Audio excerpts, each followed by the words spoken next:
Taking a bigger picture look, I wanted to talk about broadcasting and cable. Recently, they reported on Nielsen's monthly estimates for cable TV subscriptions. Thank you for sharing those with me, Dan.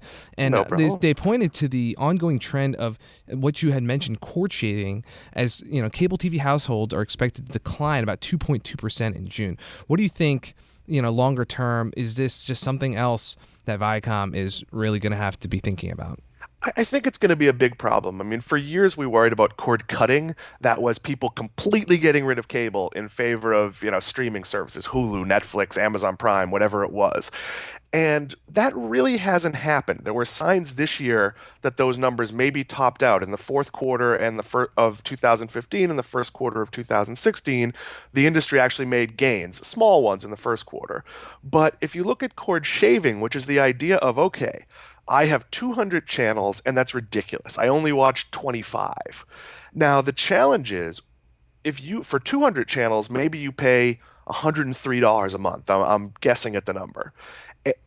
But so your average cost per channel is about 50 cents. When you get down to 2025, you might pay a dollar or two, but you might still pay a lower price overall and get everything you want.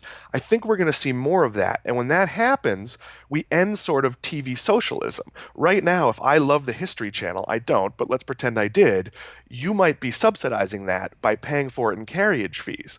The second you give you the option to get rid of it, well, you're not going to pay for the Tennis Channel, the History Channel, I don't know, Discovery ID or whatever these stations are.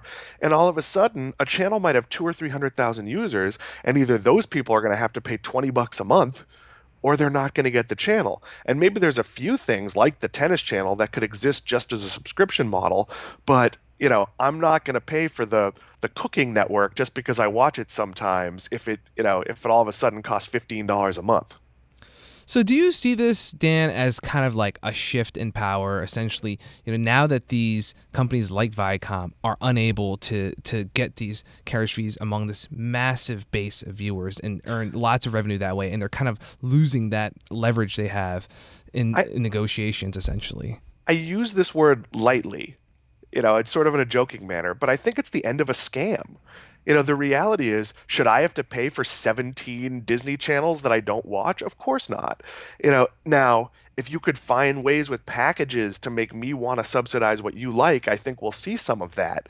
Where, everyone or almost everyone is still probably going to pay for ESPN, on any of the skinny bundles, which is the most expensive of all the channels. But this was never a logical system. Why? I don't force you if when you go to the movies to go see, X-Men Apocalypse to buy tickets to the nice guys in case someone else wants to see that. That's just not how it works. So I think we're going to see television have to stand on its own merits. And, on one hand, that's bad. On the other hand, on Netflix, something like The Unbreakable Kimmy Schmidt, which does about 4 million viewers, is considered a hit. Whereas on NBC, that would be a huge flop. So you really have a changing world where if you create content and it stands on its own and it finds an audience, it'll work. But the public isn't necessarily going to pay for content that almost nobody is watching. Yeah. Okay. Okay.